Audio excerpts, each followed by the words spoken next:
Banyak orang yang berpikir time is money. Terjemahannya, waktu adalah uang. Salah, salah banget. Waktu itu bukan uang. Seakan-akan waktu itu sama dengan uang. Padahal waktu itu.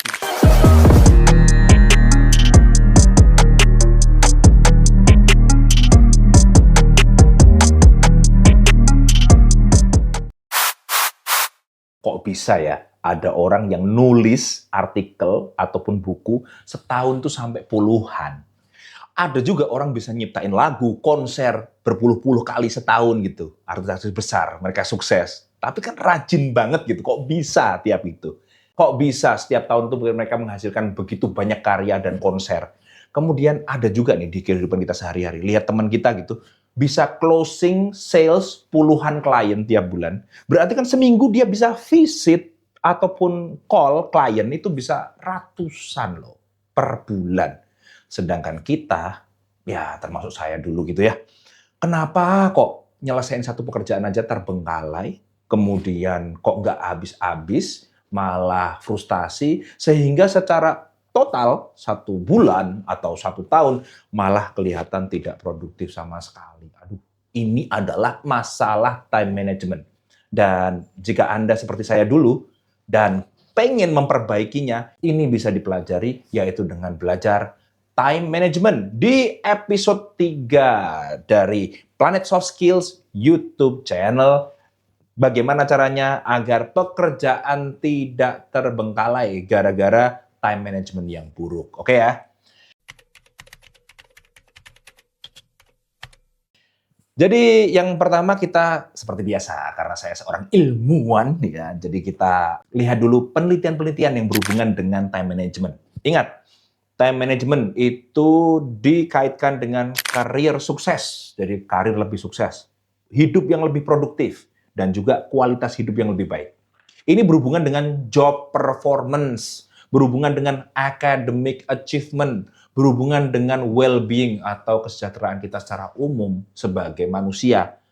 Dan jangan lupa, time management yang baik itu bisa meningkatkan kemampuan kita untuk mengurangi stres. Tuh, banyak banget manfaatnya soft skill yang satu ini, time management, tapi banyak orang yang meremehkan. Dan juga bagi orang yang membutuhkan, kadang-kadang tidak tahu bagaimana caranya. Nah, ini ada beberapa teknik, teman-teman. Simak satu persatu. Karena kalau misalnya ada yang kelewatan, nanti Anda tidak berhasil untuk menguasai time management ini. Yang pertama yaitu prioritaskan tugas. Jadi, ada tugas dalam hidup ini, dalam keseharian kita, yang kelihatannya penting dan yang penting beneran. Nah, kadang-kadang kita itu tertipu. Ya. Diri kita sendiri tertipu. Ada kegiatan yang kayaknya penting banget, tapi ternyata tidak terlalu penting. Ada kegiatan yang tampaknya tidak penting, tapi ternyata penting. Kita harus bisa menyusun prioritas dalam sehari itu, mana yang penting banget, mana yang enggak. Misal, membayar pajak kendaraan, itu udah tanggal-tanggal akhir. Wah, itu hal yang penting, tapi malah kita tunda-tunda. Akhirnya apa? Besoknya kena denda atau malah kadang kena operasi di jalan. Malah kita mengerjakan sesuatu hal lain yang kalah penting dan malah tidak produktif dalam hari itu.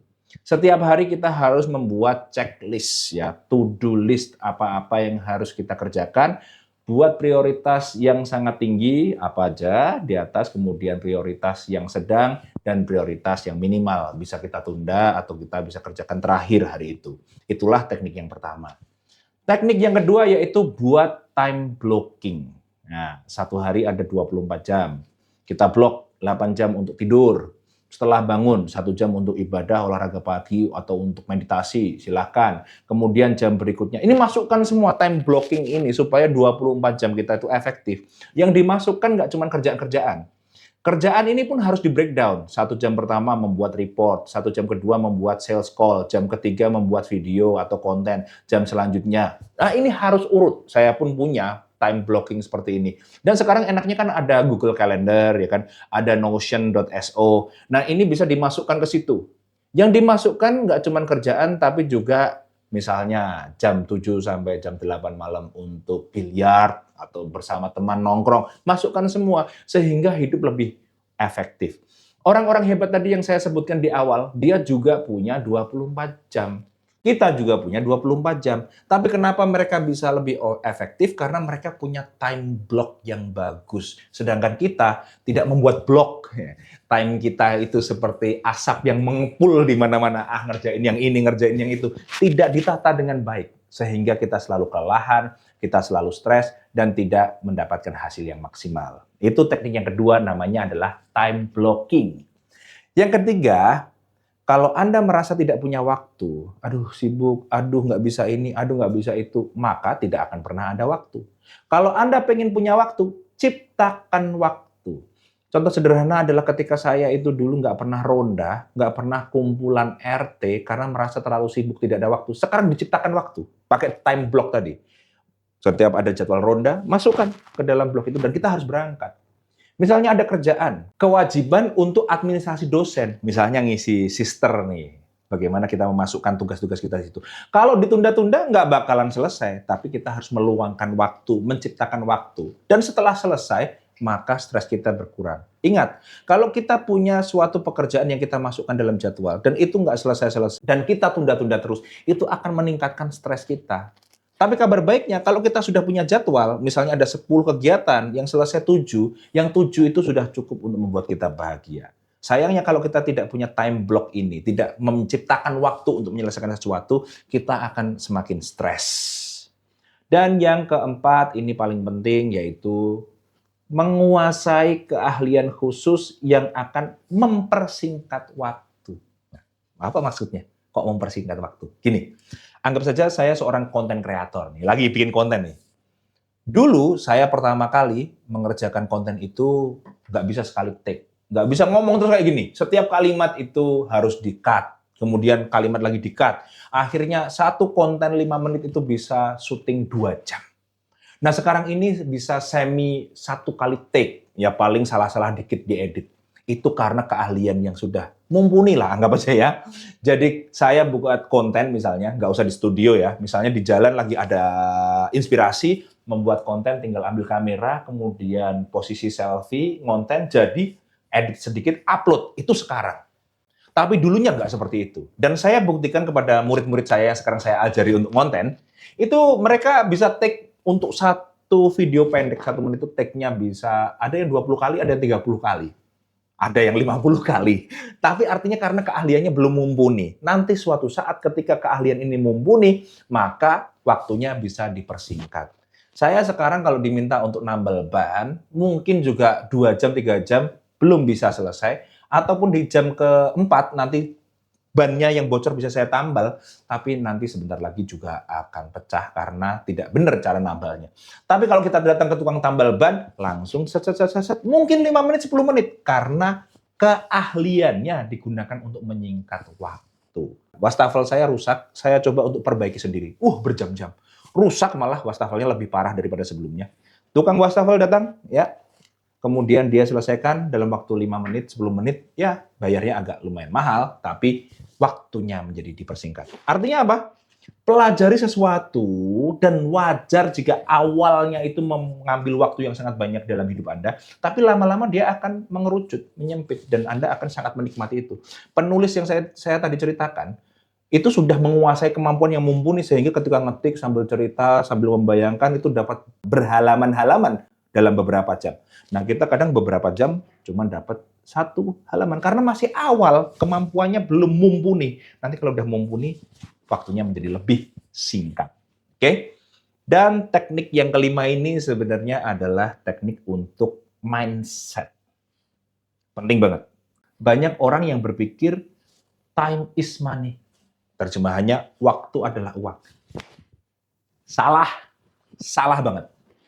Waktu itu bukan uang. Seakan-akan waktu itu sama dengan uang. Padahal waktu itu lebih mahal daripada uang. Ibarat gini, Anda kehilangan uang sekarang 1 juta. Kecopet lah, jatuh lah. Kemudian besok Anda kerja karena lebih giat, mungkin dapat 1 juta atau 2 juta. Balik loh duitnya.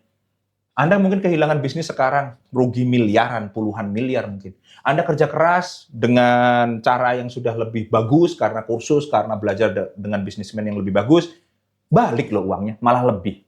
Artinya bahwa uang itu replaceable, bisa dicari, bisa dikembalikan dalam jumlah yang berkali-kali lipat. Waktu tidak bisa. Sesuatu yang sudah terlewat, selesai.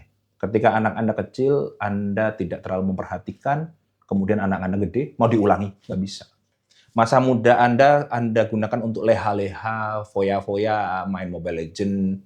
Ya, Mobile Legends boleh, tapi ini yang parah itu main Mobile Legends, udah losing streak ya, sehari-hari habis berjam-jam, nggak dapat apa-apa, jadi atlet e-sport juga enggak, adanya membuang-buang waktu. Ketika udah tua, emang bisa balik lagi ke muda? Nggak bisa.